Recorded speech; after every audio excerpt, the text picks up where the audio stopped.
El espejo en el espejo, por Michael Ende.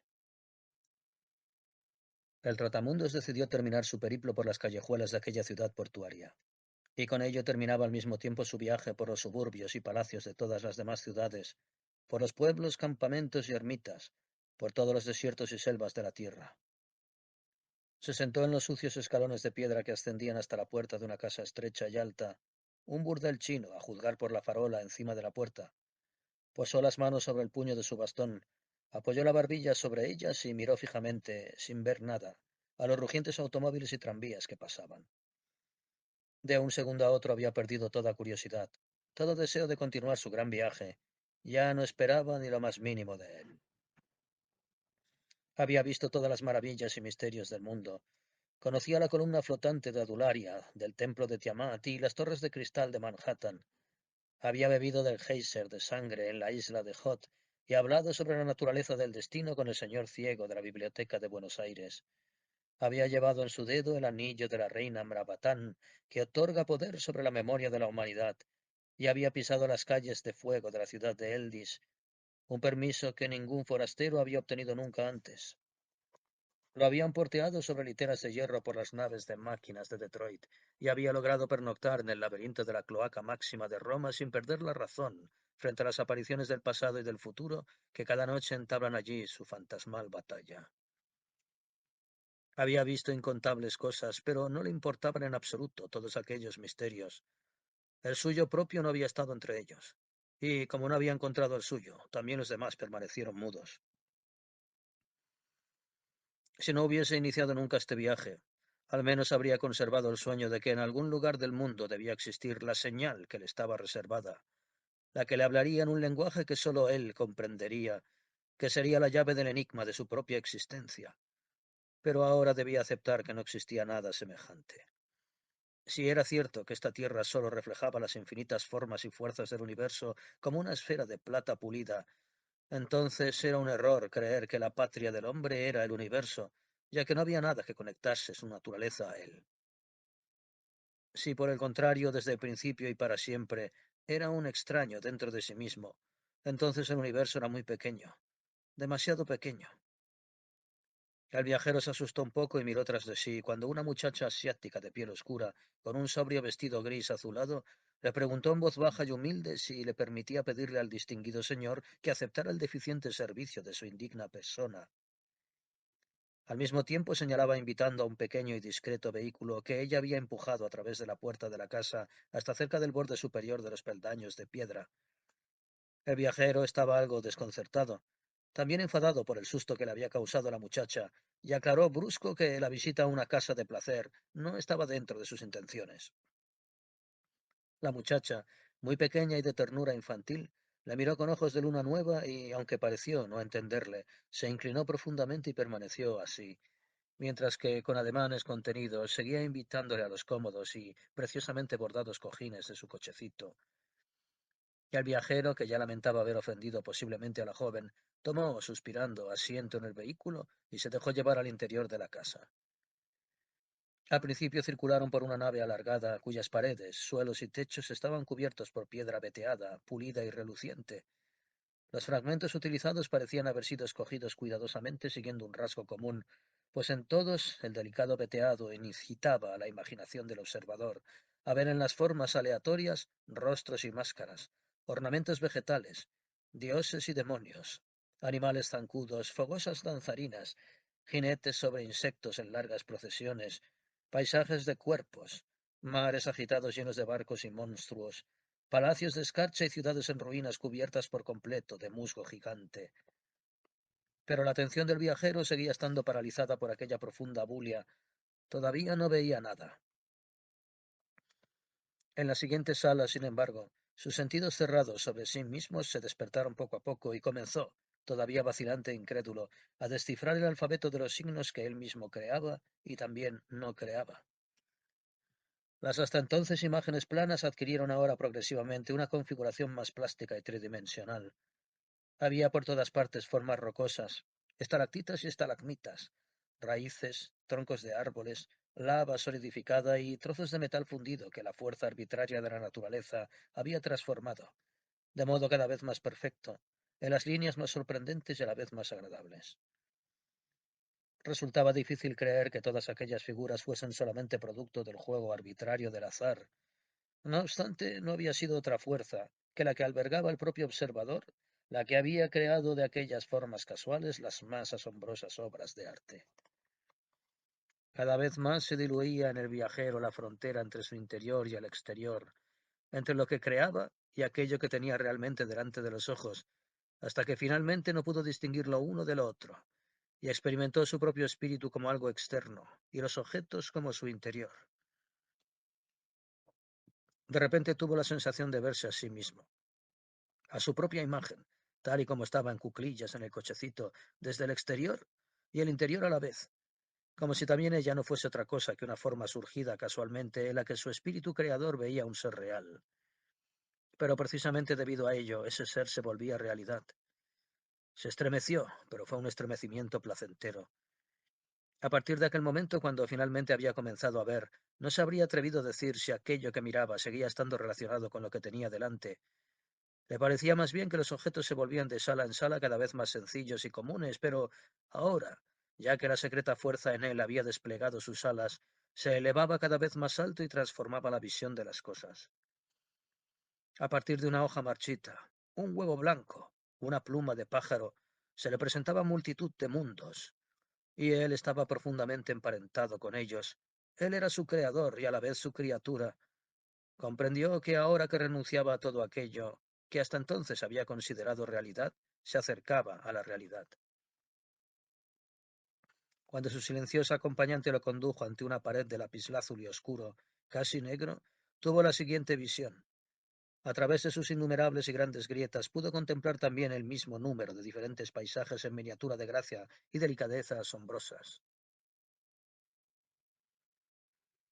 A través de ellos, sí. Había montañas, lagos y cascadas como cintas de tafetán azul, y cuyas caídas y espuma él veía moverse. Las diminutas cascadas caían y corrían sobre acantilados a escala, es decir, muy lentamente. También parecía cambiar la iluminación de la escena. Luz de luna que, debido a las nubes que pasaban, se oscurecía e iluminaba de nuevo, auroras y tardes violetas. Y allí donde la luz solar caía sobre el agua neblinosa por la bruma, aparecían juegos de arco iris.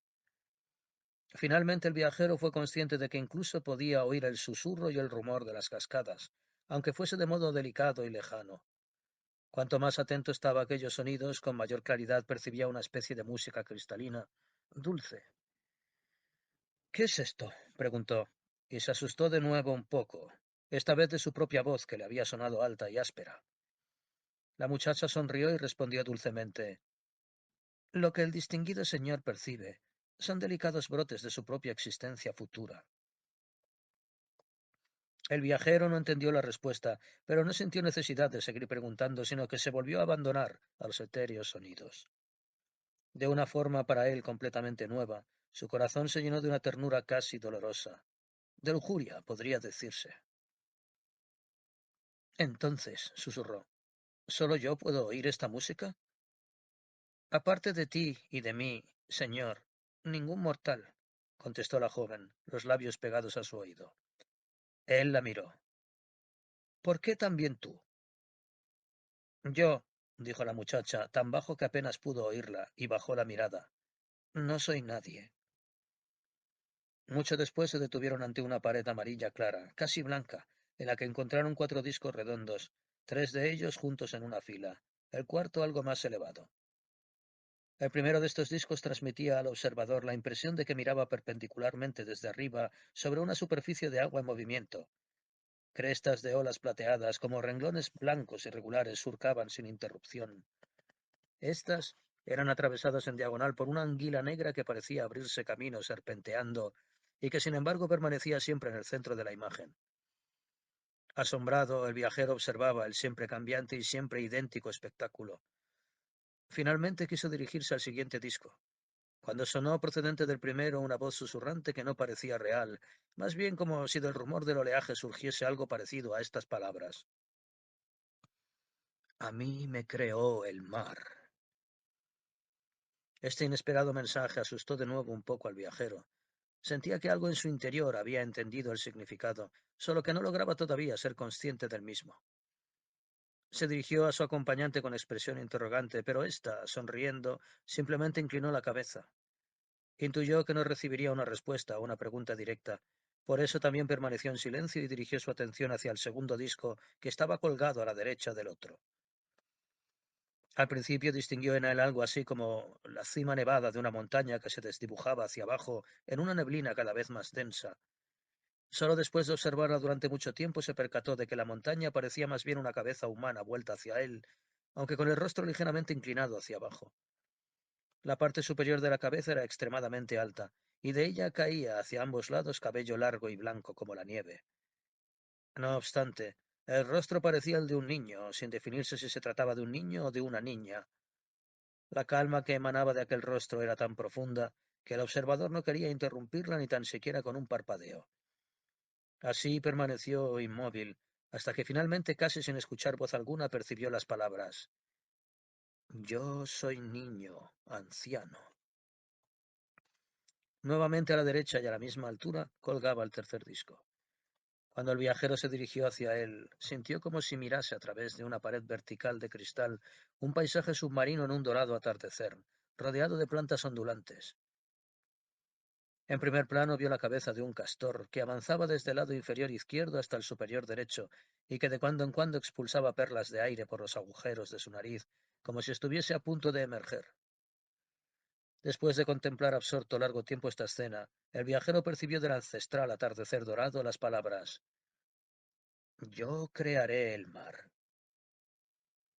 Durante todo este tiempo en el que había permanecido en aquella casa, al parecer infinitamente grande, el viajero había sufrido una transformación que sólo ahora comenzaba a percibir. Lo que muchas veces y también ahora, delante de estos discos de imágenes, había experimentado como una especie de temor, se había transformado en un estado permanente, en un ligero ensimismamiento. Esta sensación era completamente nueva y extraña para él, y sin embargo no dudó en entregarse sin reservas, pues sentía como si algo en él, de manera sutil, se ajustaba y equilibraba. El cuarto disco colgaba una vez más a la derecha, aunque a un diámetro de distancia sobre los otros. Tampoco el borde de este disco era redondo, sino irregularmente ondulado y sinuoso, aparentemente sin regla, como un canto rodado. Sobre la superficie misma no había nada que ver, estaba vacía. A pesar de ello, el viajero lo contempló con el mismo interés que había mostrado por los tres anteriores, pero lo único que percibió después de un tiempo fue un leve cambio difícil de describir, algo así como si se elevase y bajase humo en su interior. Al mismo tiempo le invadió un cierto temor, pues sintió que precisamente aquella nueva fuerza despertada en su interior era absorbida por el vacío de aquella imagen que la arrastraba hacia una especie de abismo sin fondo, sin provocar cambio alguno. A pesar de ello, se mantuvo firme y esperó pacientemente a que también este disco le hablase, pero en vano. Finalmente agarró la mano de la joven, como si quisiese aferrarse a ella, y susurró: ¿Por qué calla? Ya ha hablado, respondió ella. ¿Por qué no lo he oído? Lo has oído, señor, pero lo encontrarás solo en tus recuerdos. Pero yo deseo oírlo ahora. Señor, dijo la muchacha en voz muy baja, ¿cómo podría eso ocurrir mientras continúes deseándolo? No desear significa no hacer distinciones. No hacer distinciones significa contemplar lo invisible y percibir lo callado. ¿Por qué entonces quieres hacerme infeliz? Entonces el viajero se avergonzó, sin saber muy bien por qué. Sabes mucho, dijo él. ¿Por qué? La joven sonrió. Porque yo soy, por desgracia, la indigna propietaria de esta colección de cosas que no pueden poseerse. El viajero permaneció callado y la miró de soslayo durante largo tiempo. Ella se lo permitió, o no se dio cuenta, ya que mantenía la mirada baja. Él admiraba el extraordinariamente noble perfil de su frente, de su nariz, de sus labios. Solo ahora se daba cuenta de la rara belleza de sus rasgos. Al cabo de un rato ella se tapó la cara con la manga y le rogó poder enseñarle por fin sus verdaderos tesoros, pues todo lo mostrado hasta ese momento apenas habría merecido la atención del señor. Entonces el viajero se levantó del pequeño vehículo, se inclinó profundamente, aunque algo torpemente, ante ella, como ella lo había hecho antes, y respondió que, si la sumamente indulgente señora de los signos y las maravillas fuese tan benevolente de enseñarle más tesoros secretos, Entonces él, bárbaro inculto, aceptaría ese ofrecimiento con respeto y agradecimiento, aunque debía insistir en no seguir siendo llevado por ella, sino que a partir de ese momento, sabiendo de qué distinguida dama se trataba, consideraba como la más elevada, aunque inmerecida distinción, poder marchar detrás de ella o acaso a su lado. La muchacha se negó y se inclinó.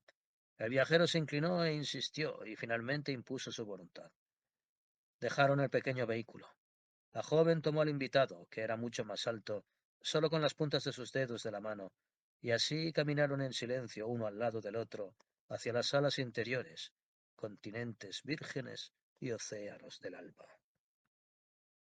Aquella tarde el viejo marino no pudo soportar por más tiempo el incesante viento. Sus ojos estaban medio cegados por la sal y el extraordinario brillo del cada vez más lejano horizonte.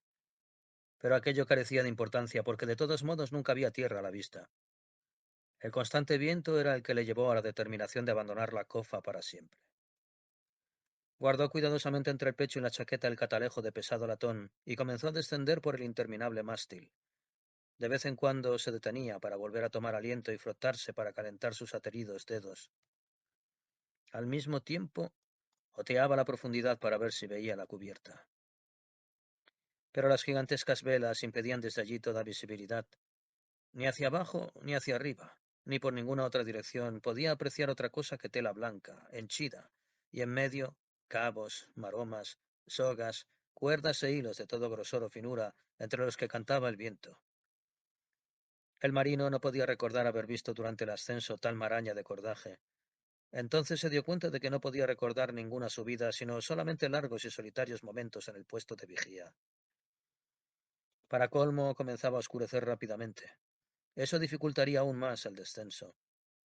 A la altura a la que aún se encontraba, posiblemente no alcanzaría la cubierta hasta que ya fuese noche profunda. Seguramente allí encontraría ya solamente un vigía. El capitán, al que había pensado exponer su queja, estaría a esas horas durmiendo desde hacía ya tiempo, de pie, apoyado en la parte interior de la puerta de su camarote, según se rumoreaba, pues padecía del corazón. En ese caso no se le podía despertar. El viejo marino empezó a considerar seriamente si no sería juicioso aplazar la visita al capitán hasta la mañana siguiente y volver a subir a la cofa, que ahora se encontraba a una enorme distancia sobre él, cuando un encuentro inesperado detuvo por completo sus graves pensamientos. Sobre la verga de la vela mayor, en dirección horizontal, sobre el camino vertical del marino, se acercaba con paso ligero y fluctuante un funámbulo en un mayó colorido y muy ajustado, en la cabeza una peluca roja con tres mechones grotescos, y en las manos un pesado y largo balancín. En los extremos del balancín colgaban como platillos de balanza dos grandes cestos, en los que había respectivamente unas grandes alas de pájaro o de ángel. El funámbulo, por cierto, parecía estar tan sorprendido del encuentro como lo estaba el viejo marino. Se dio la circunstancia de que los caminos de ambos coincidían allí donde la verga se cruzaba con el mástil, y ninguno de los dos podía sobrepasar al otro. Alguno debía de ceder y dejar la preferencia al otro, pero ninguno hacía ademán de hacerlo. ¿De dónde vienes? Preguntó el marino. El funámbulo le miró un rato pensativo y después contestó: He caído del cielo. Usted comprende, querido señor. No soy un maestro. ¿Y a dónde quieres ir? Preguntó el marino. Hacia allí enfrente, respondió el funámbulo, y señaló con un movimiento de la cabeza la otra parte de la verga. ¿Y puede saberse de dónde viene usted, querido señor? El marino señaló con el pulgar hacia arriba sin decir palabra. ¡Ajá! Exclamó el funámbulo. Es decir, que se dirige usted presumiblemente hacia allá abajo. Sí, dijo el marino, que de pronto estaba de nuevo decidido a ello. Apártate de mi camino. Sería más razonable, opinó el funámbulo, que me dejase usted paso a mí, digno señor. Usted mismo puede ver que ya no puedo volver atrás. Efectivamente, de algún modo había logrado llevar el balancín a la otra parte del mástil, al que ahora abrazaba con los dos brazos. El viejo marino, que colgaba algo más arriba, apoyó su pie en el pecho del funámbulo y presionó con toda su fuerza, pero en vano. El funámbulo se rió entre dientes. Pare, exclamó. Déjese de disparates, querido señor. ¿Qué pretende? Uno de nosotros tiene que ceder, dijo el viejo marino furioso, y no seré yo. Yo tampoco, replicó el funámbulo, y rió grácilmente. ¿Qué hacemos? Luchar, dijo el viejo marino. Así que se agarraron y comenzaron a luchar. Pero pronto se sujetaban uno a otro tan férreamente que ninguno de los dos podía hacer ni el más mínimo movimiento. Después de esperar así un rato, inmóviles y anudados el uno al otro, el funámbulo, cuyos labios estaban junto al oído del marino, comenzó a susurrar. Este contestó, y el cuchicheo se mantuvo así de uno a otro durante un tiempo. ¿Quieres partirme la cruz que forma mi columna vertebral, querido? Ya querría, pero eres como una serpiente. ¿Estás decepcionado? Has buscado la cruz equivocada. Todas las noches he buscado la cruz en el cielo. En 144 viajes alrededor del mundo nunca la he visto. Quizá tu vista no era lo suficientemente buena. Conozco todas las estrellas, las más grandes y las más pequeñas, pero no la cruz. Por eso quiero partirte tu cruz. ¿Para qué nos atormentas a ambos? Es inútil. En realidad te sentías demasiado abrumado allí solo en la cofa. Querías un contrapeso en el cielo. Y tú que lo adivinas todo, ¿qué buscas? Yo busco el equilibrio. ¿Es que lo has perdido? ¿Es que lo tuviste? Mi profesión es perderlo y recuperarlo sin cesar. A eso se le llama danzar. Poseerlo sería mi fin. Entonces, ¿por qué seguimos luchando? Ambos se soltaron al mismo tiempo y se miraron. Se pudo ver que durante la pelea el marino le había arrebatado el balancín al funámbulo, mientras que éste sostenía con sus manos el catalejo de pesado latón.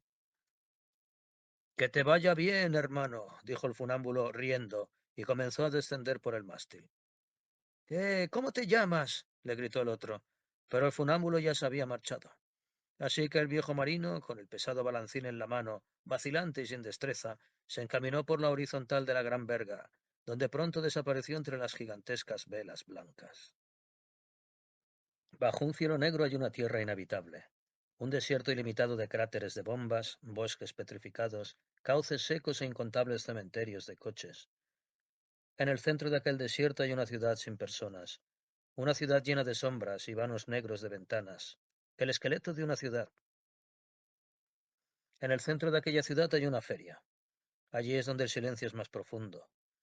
Las góndolas oxidadas de la inmensa noria se balancean en el frío viento y los caballitos del carrusel están encanecidos por el polvo. No se oye nada, excepto el sonido constante de la caída de enormes gotas de agua, continuo, poderoso y persistente. O se trata de un corazón latiendo.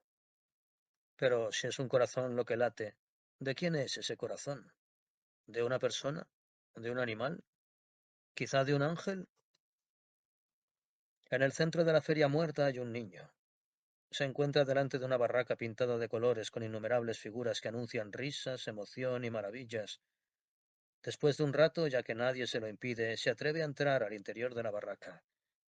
Allí encuentra un par de bancos de madera desgastados delante de un telón remendado repetidas veces, que se mueve levemente en la penumbra por la corriente de aire. De pronto, mágicamente, la luz de los focos ilumina los pliegues en ascensión. El niño se sienta detrás del todo, en el último banco, y espera. Después de un rato se oye una voz. Parece proceder de detrás del telón y suena algo ronca, como si no hubiese hablado desde hace tiempo, o como si hablase por primera vez. Damas y caballeros, dice, nuestra función comenzará de inmediato, pero debemos rogarles que tengan todavía un poco de paciencia. Nuestro teatro no es como otros teatros. No funciona de manera mecánica como un barco de vapor. Se asemeja más a un buque de tres palos que está sujeto a las mareas, al viento y a las corrientes del mar.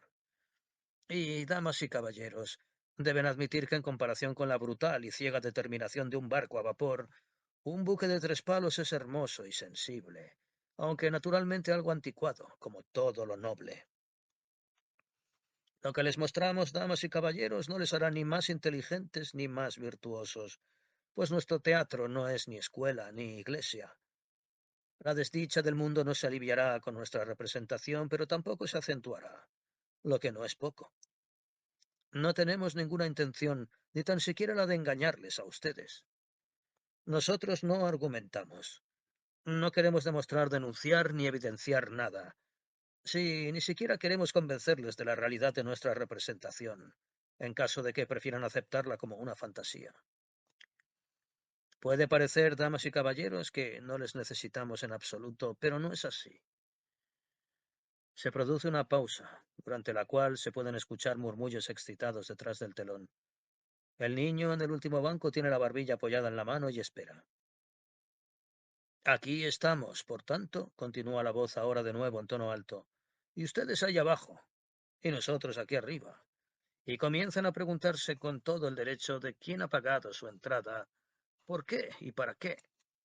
¿Quieren saber, damas y caballeros, por qué sigue sin poder comenzar nuestra función? Tengo el gusto de comunicarles que nadie tiene la culpa. Lo que en estas circunstancias lo hace tan difícil es la encarnación. Nuestro mago trabaja desde hace horas con el sudor de su frente y con los más poderosos conjuros, desde Agripa hasta Einstein, para materializar hasta su visibilidad la figura detrás del telón. A pesar de ello, hasta ahora solo es bidimensional y en peligro constante de acabar deshaciéndose en un montoncito de letras. No obstante, quizá también se deba todo a que primero deba hacer desaparecer tantas cosas de las que han sobrado de representaciones anteriores y que ahora bloquean el escenario.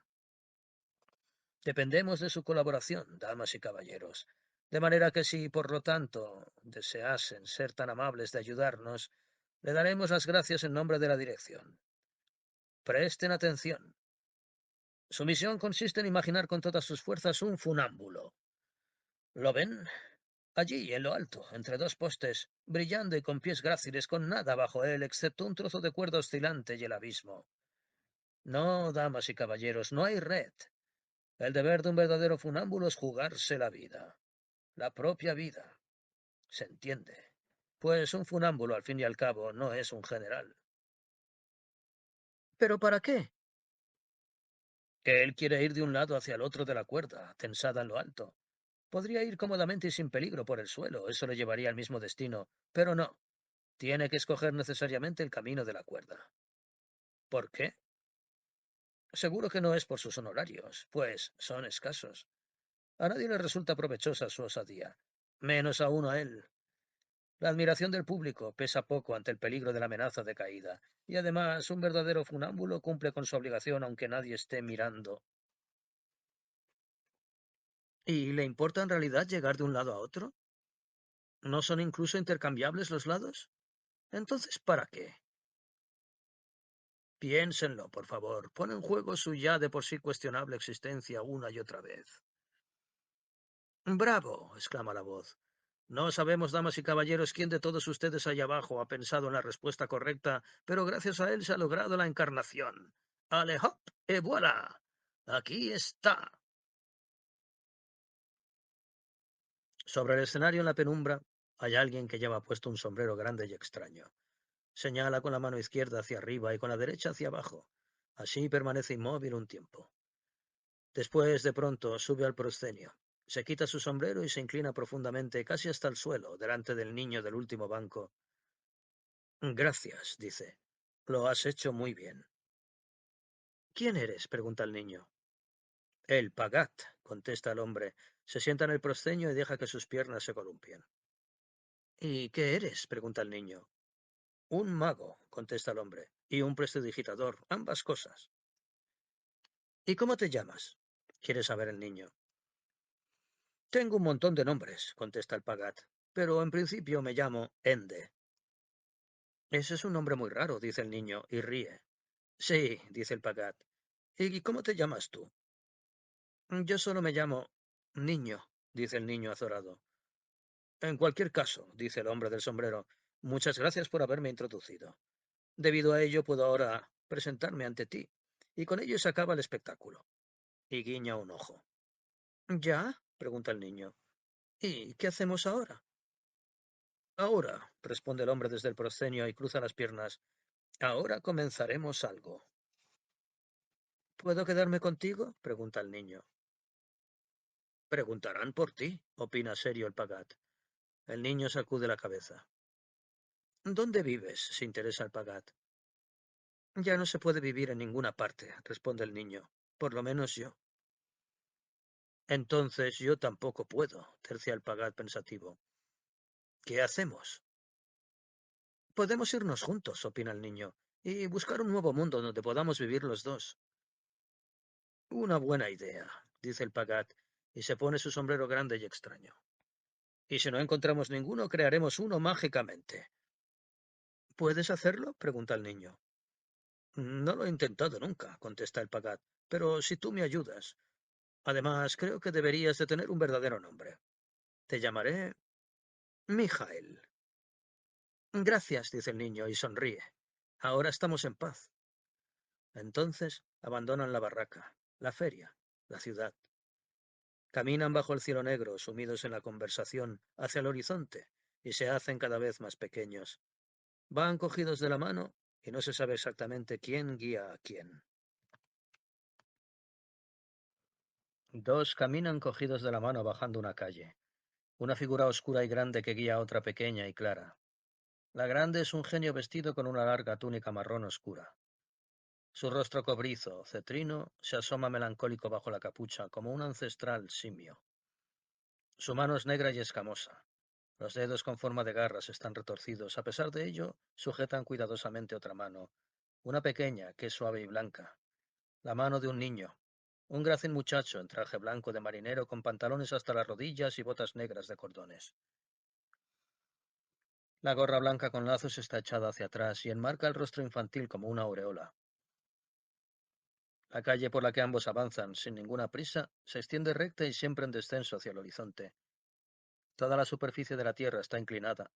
Las filas de casas a derecha e izquierda permiten contemplar fachadas decoradas con figuras y balaustradas, antiguamente ostentosas, y que hace tiempo se deterioraron, desmoronadas por los hongos y completamente cubiertas de moho. Hay en el aire cristalino un olor a podredumbre, excrementos y miasma. En el silencio solo se oye el eco de los pasos del niño. El genio no hace ningún ruido. Camina junto al muchacho como una alta columna de insectos en remolino. El muchacho se detiene y dice: Volvamos, ya no me apetece. El genio asiente con la cabeza triste. Sí, esto no es divertido. Pero no hemos venido para que te diviertas. Ahora tienes que ir a la escuela y esta es tu primera clase. Pero no me apetece, grita el niño obstinado. Quiero irme de aquí. En la bombada frente del genio se hincha una vena. Nos quedamos, dice con voz broncínea. Después, tras unos momentos, añade más suave: Esta vez no durará mucho. Sorprendido, el muchacho enarca sus cejas, de tal modo que parecen pájaros volando, y escudriña el rostro de su gigantesco acompañante. ¿No me quieres obedecer? Pregunta incrédulo. ¿Sabes quién soy? ¿Es que no me temes? Si tuviese miedo, tendría esperanza, murmura el genio, y entonces se oye la incisura en el metal de su voz. No, no te tengo miedo, pequeño. De quién eres ahora, aún no. Y de quién vas a ser, ya no. Pues precisamente él me dará la razón. ¿Cuándo será eso? Quiere saber el niño. ¿Cuando sea mayor? En el desolado rostro de Simio aparece algo que casi parece una sonrisa. Todavía falta un poquito, pequeño. Muchas vidas y fallecimientos hasta que seas realmente mayor. Continúa su marcha como una columna de humo, y el muchacho camina ensimismado a su lado. Tras un largo silencio, la voz infantil pregunta: ¿Y seguirá siendo malo hasta entonces? El genio se duplica de tamaño. Sus contornos se desdibujan por un momento. Después su figura se reconcentra de nuevo y se alza ante el muchacho como un trozo de oscuridad impenetrable. ¿Malo? Pregunta él con seriedad. ¿Malo? ¿Qué es eso? Quizá me lo enseñes algún día, pero primero tienes que asimilarlo del todo para poder cambiarlo por completo. Se trata de un estudio pesado y largo, pequeño, el que tienes por delante. No es un juego de niños. Quizá para ti, opina alegremente el muchacho. Para mí es fácil. No es nada. Es solo un error que hay que subsanar. Todo estaría en orden sin el mal. El genio alza lentamente sus nubosos hombros, como si tuviese que levantar una pesada carga. Hacen falta muchas cosas. Se oye desde el zumbido colérico del enjambre de insectos. ¿Quién sabe cuántas? Está bien, admite el muchacho. Sigamos andando. No, responde el genio. Hemos llegado. El muchacho mira curioso a su alrededor. ¿Esperamos a alguien? Sí, murmura el genio. Esperamos a alguien. ¿Tenemos que ayudar a alguien? Pregunta el muchacho ansioso y se corrige inmediatamente. ¿Tengo que ayudar yo a alguien? El genio lo contempla desde sus milenarios párpados. No es tan fácil como crees. No, dice el niño un poco avergonzado. Sé perfectamente que no es fácil ayudar.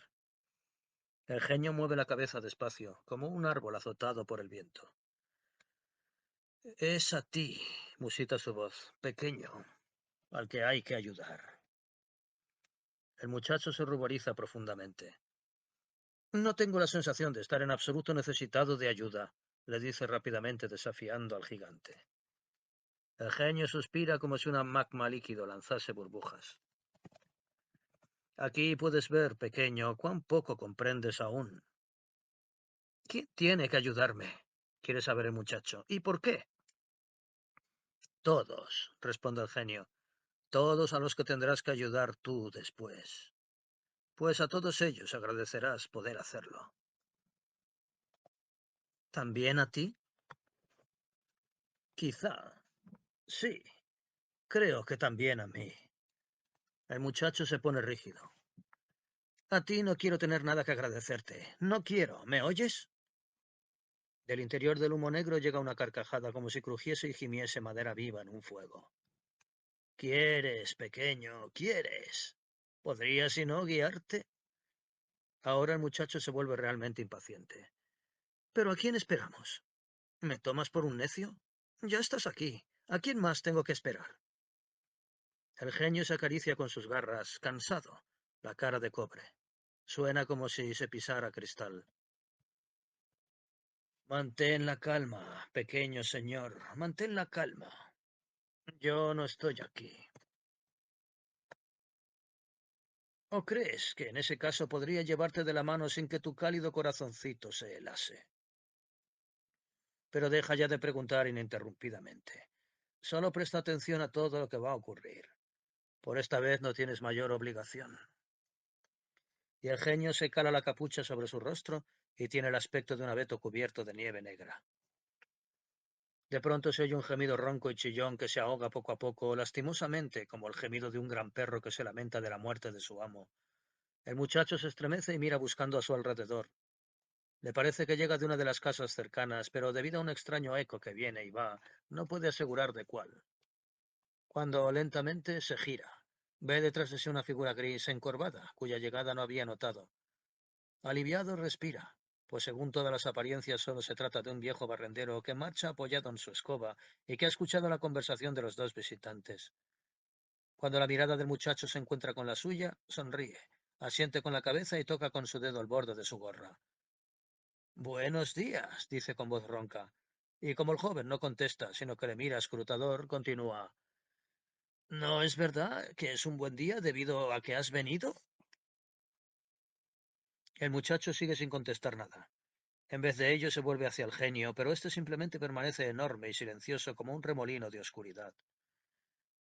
De todos modos, vuelve a oírse la susurrante voz del pequeño hombre gris, siempre ha habido aquí una mañana como esta, desde que yo recuerdo. Y también es ahora la misma mañana. Aquí solamente existe una hora, la hora de antes de amanecer. Nunca existe un mediodía, nunca la tarde, nunca la noche. Esas horas del día aún no se han descubierto aquí. Es la más larga de todas las horas, un fragmento de eternidad. Esa es la razón. Se ríe un poco o quizá tose. Examina a la desigual pareja con ojos pequeños y expresivos. El niño, pregunta de pronto ásperamente al genio, ¿por qué has cargado con él hasta nuestra calle de las putas? Pero el genio permanece mudo como una torre de pétrea tristeza. ¿Qué te importa a ti? Grita arrogante el muchacho. ¿Acaso crees que no sé lo que son las putas? Hace tiempo que lo sé. ¿Ah, sí? El barrendero baja la cabeza y se apoya pesadamente en la escoba. Entonces, deja que escuchemos lo que sabes. Mujeres, aclara el muchacho. Mujeres que venden amor por dinero, y eso es algo muy malo. El barrendero asiente ligeramente con la cabeza. Vaya, vaya. Después continúa con una leve y triste sonrisa. Pero quizá no sea tan malo, mi pequeño. Como ves, aquí no hay dinero ni amor. Las consoladoras de nuestra calle venden algo distinto y reciben por ello otra cosa. Eso es. Y de nuevo, tose o ríe levemente. El muchacho está asombrado y avanza 2 o 3 cuidadosos pasos hacia el barrendero. ¿El qué? El viejo gris piensa un momento cómo aclarárselo al niño.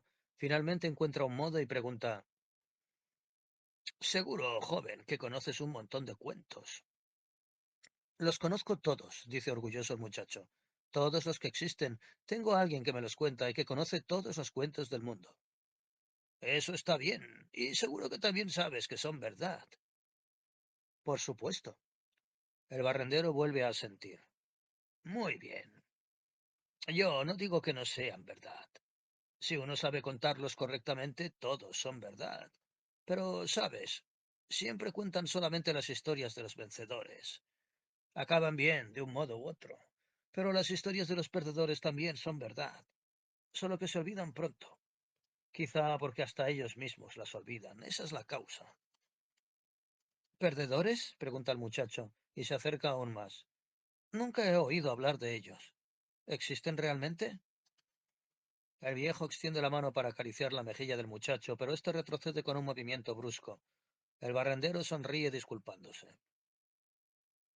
De todos modos, a mí me parece, dice con voz ronca, que en realidad solo conoces una única historia, hijo mío. Solo la historia del príncipe número 100 que fue capaz de solucionar el acertijo, pero no la de los 99 anteriores que perecen porque no acertaron. Y casi todas sus historias acaban aquí, en esta calle. El viejo vuelve la cabeza y mira hacia la lejanía, allí donde las filas de casas se juntan en un punto. En cualquier caso, de todos los que vinieron por aquí, yo no he visto todavía ninguno que haya alcanzado el otro extremo, pues la calle crece bajo sus pasos y se vuelve tanto más larga cuanto más camino recorren. Por eso cada uno se queda finalmente allí donde está en ese momento, en esa casa o en aquella, y se acomoda y vive con las consoladoras todo el tiempo que continúa viviendo. ¿Tú también? Pregunta el muchacho asustado. El barrendero no responde. Ríe o tose levemente como si algo se rasgase y al cabo de un rato dice: Pero en realidad esta calle es muy corta. Como mucho abarca una vida. Al fin y al cabo yo tengo que saberlo. En ese momento el muchacho siente sobre su hombro pesada como una sombra la garra del genio. Quiere girarse hacia él, pero el genio le sujeta su cabeza y vuelve el rostro hacia la dirección de la que ambos proceden. Allí se puede ver todavía muy lejos una figura, como una marioneta sostenida por manos inexpertas que se tambalea calle abajo. Cae de rodillas, se vuelve a poner en pie y vuelve a trastabillarse. De vez en cuando se apoya, inclinado hacia adelante, con la mano en la pared de una casa, y permanece así, como buscando aliento, aunque su camino es cuesta abajo. Cada paso parece suponerle un gran esfuerzo. Mira, mira, murmura la voz ronca. Otro más. Y de pronto la calle y las casas se llenan de vida.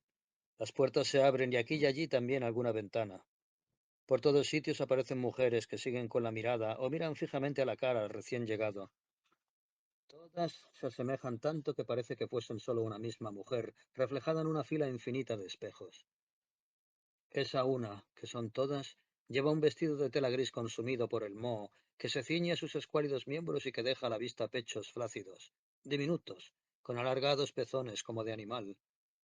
Cabello gris, pálido como humo, cubre su cabeza y hombros, y en su rostro blanco como la cal la boca parece una gran herida negra. La figura tambaleante se ha acercado, y ahora se puede apreciar que se trata de un hombre con el brillante plateado atuendo de un astronauta. Solo parece haber tirado o perdido el casco. Su pelo sin color, ralo, revuelto sobre su cabeza. Sus ojos sin pestañas enrojecidos y su cara abotargada por una sonrisa idiota. Cuando descubre en medio de la calle al grupo de tres, se queda parado, indeciso. Alza una mano, después cae al suelo y se queda tendido boca abajo. El muchacho quiere correr hacia él, pero entonces siente que le sujetan las garras del genio, frías como una pesadilla. Ahora no, murmura la pesada voz arbórea. Calla y presta atención. Una de las mujeres se dirige hacia el caído. Lo vuelve boca arriba y observa su cara embadurnada por el lodo de la calle y en la que aún permanece la insustancial sonrisa. Despacio sale de su boca una delgada lengua negra y se lame los labios que tienen el aspecto de sangre coagulada. El hombre mira la cara sobre la suya, y sin que desaparezca la sonrisa burlona de sus labios, surge lentamente en sus ojos la expresión del horror. ¿Quién eres? Pregunta él. La mujer sonríe. Sus ojos brillan lujuriosos. Se agacha junto a él y apoya en su regazo la cabeza de él. Uñas de plata negra se deslizan suaves y aterradoras por su pelo. El hombre gime. ¿Eres muda? ¿Qué haces? Déjame. Sí, susurra y continúa expulgándole. Soy muda. El hombre deja que siga, incapaz de oponerse. En su frente hay sudor. Y yo, murmura, soy ciego. No se te aprecia. No, no es así. No son los ojos. En mi caso, tampoco es la voz la que está muda. El hombre se esfuerza en ponerse en pie. ¿Qué haces conmigo? Déjame, quiero irme. Pero ella le empuja hacia atrás y él, casi ya por voluntad propia, cede. Has llegado, le susurra ella al oído. Por fin has llegado. Puedes notarlo porque el dolor disminuye. El hombre cierra los ojos y respira profundamente y entrecortado. Suena como un sollozo reprimido. Me engañas, pero no me importa el porqué. Todo es un gran engaño. Eso dicen todos los que llegan aquí, susurra la mujer. Es la primera vez que vienes, ¿no es cierto? Pero también tú eres como los demás. Te has engañado a ti mismo y por eso piensas ahora que también yo te engaño. Pero yo te voy a contar la verdad. ¿Crees que hay alguna diferencia en que sigas arrastrándote un día más, un año más o 100 años luz? Nada cambiará. No vas a avanzar por mucho que camines. ¿Por qué quieres entonces continuar? Quédate conmigo, te reconfortaré, ya verás. El astronauta la mira fijamente sin verla. No te reconozco. ¿Quién eres? Puesto que tú eres como todos, yo soy como todas, responde, y su silenciosa risa suena como gritos lejanos. Y por eso dejarás que yo te ayude. Durante unos momentos el hombre oscila su cabeza de un lado a otro como un enfermo febril.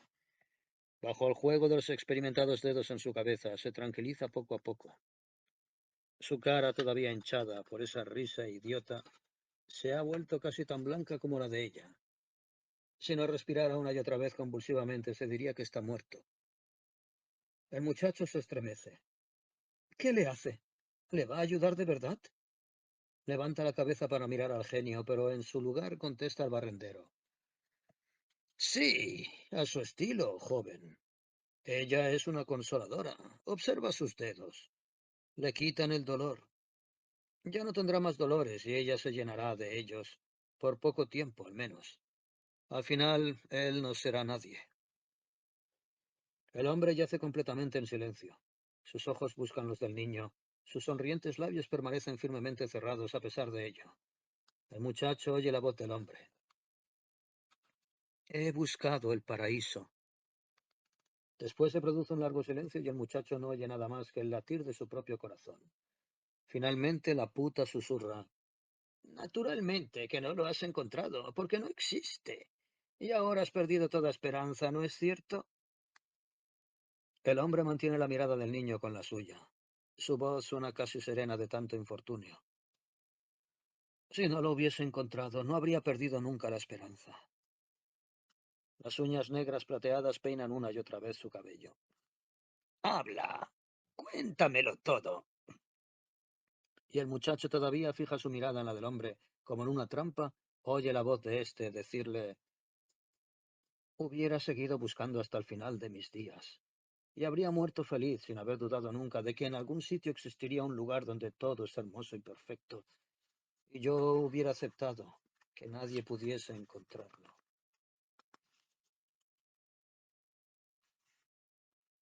La voz de la consoladora es suave, como la mordedura de una sanguijuela. ¿Por qué lo has buscado, entonces? Como si fuese aquel quien hubiese preguntado, el hombre contesta al muchacho. Era la nostalgia, y era tan grande que no quedó ningún hueco para hacer otra cosa. Para mí no era importante poder entrar en él, solo quería lanzar una mirada a la belleza absoluta. La certeza de su existencia me hubiese bastado para toda la eternidad. Pero ahora sí que lo has encontrado. El paraíso, susurra la puta, y continúa manoseándole. Te han dejado entrar, ¿no es verdad? El hombre se pone tan de repente en pie que la mujer gris se aparta asustada, pero su voz sigue siendo fría e indiferente. En medio del espacio, dice mirando la penetrante mirada del niño, hay una muralla circular de una fortaleza inexpugnable. Sobre la puerta están cinceladas estas palabras: el jardín del Edén. Yo acaricié los barrotes de las selladas puertas y se desmoronaron en herrumbre y moho entre mis dedos.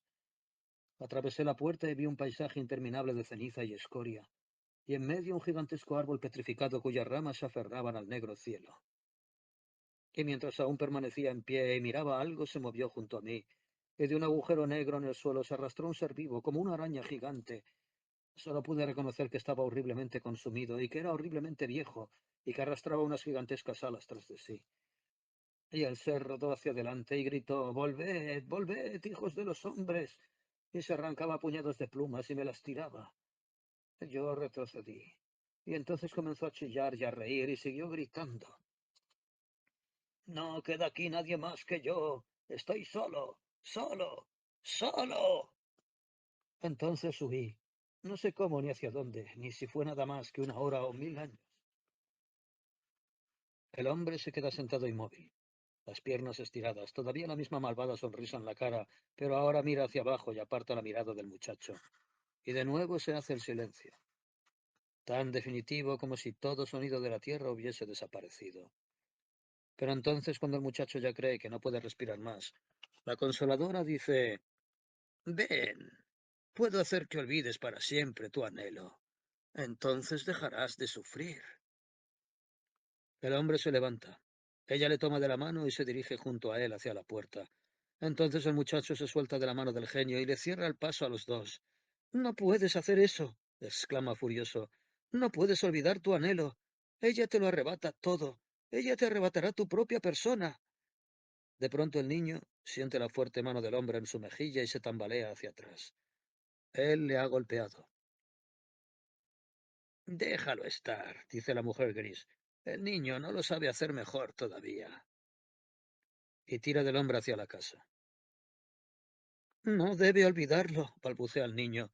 «En caso contrario, el paraíso se habrá perdido para siempre». Y entonces se le saltan las lágrimas. El barrendero parece haber encontrado algo en el bordillo. Se trata de una diadema de oro, grande como una corona. La recoge y mientras la gira entre las manos dice: «Sí, pequeño, es tu primera lección. Y todo lo malo comienza con el olvido de un anhelo». «¿Pero por qué me ha pegado?». El viejo no responde. Gira y gira la diadema. Barrendero», exclama una de las otras mujeres grises, «¿qué tienes ahí?». «Parece ser una corona», murmura el viejo. «Algún pobre diablo parece haberla perdido o tirado. Aquí todos pasan desapercibidos». La mujer extiende la mano, pero sin acercarse. «Dámela, dámela», suplica. El viejecito sacude la cabeza. «No puedo hacerlo, y tú lo sabes muy bien». «¿Y tú? ¿Qué vas a hacer tú con ella?». «Voy a llevársela a mi mujer». «Vaya, incluso tú tienes una mujer. Te lo has callado. ¿Es guapa?». Las otras mujeres ríen entre dientes. Suenan como silbidos de ratas. El viejo gris no se deja impresionar. «Creo que con la corona va a estarlo», dice con voz ronca.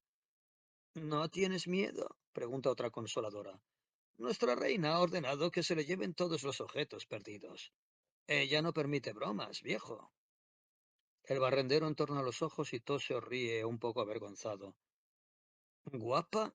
Si prometes no delatarme, te confiaré un secreto». «Bien, lo prometo». «Vuestra reina», dice el barrendero lentamente, «es mi mujer». De pronto la calle está tan vacía de consoladoras como estaba al principio. Todas las puertas y ventanas están cerradas. El viejo gris cuelga la corona sobre su escoba y se la echa al hombro.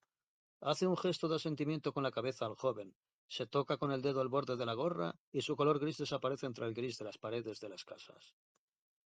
El muchacho mira interrogativo al genio. ¿Era el verdadero paraíso lo que el hombre ha encontrado? Yo qué sé, responde la voz broncínea. Deja de preguntarme. De la casa en la que ha desaparecido el astronauta con la consoladora sale un largo y áspero aullido de perro que se desvanece, inconsolable y lastimoso en el aire cristalino. El muchacho escucha con la cara pálida. Solo en su mejilla brilla aún roja la marca de la mano. La escamosa garra del genio coge de nuevo protectora la mano del niño. Ven, pequeño. Tu primera clase ha terminado. Cuando ya han subido un buen trecho de calle, el niño se vuelve a parar y mira atrás. ¿Es verdad lo que ha dicho el barrendero, que todo lo malo comienza con el olvido de un anhelo? Comienza antes, responde el genio. Comienza siempre con una esperanza perdida. Y después, mucho después, cuando el muchacho ya piensa en los juegos que pronto jugará, el genio, ya solo desde hace tiempo y encerrado en su torre de hielo, murmura de nuevo para sus adentros. Nadie es capaz de medir hasta qué extremos puede llegar alguien que ha perdido la esperanza.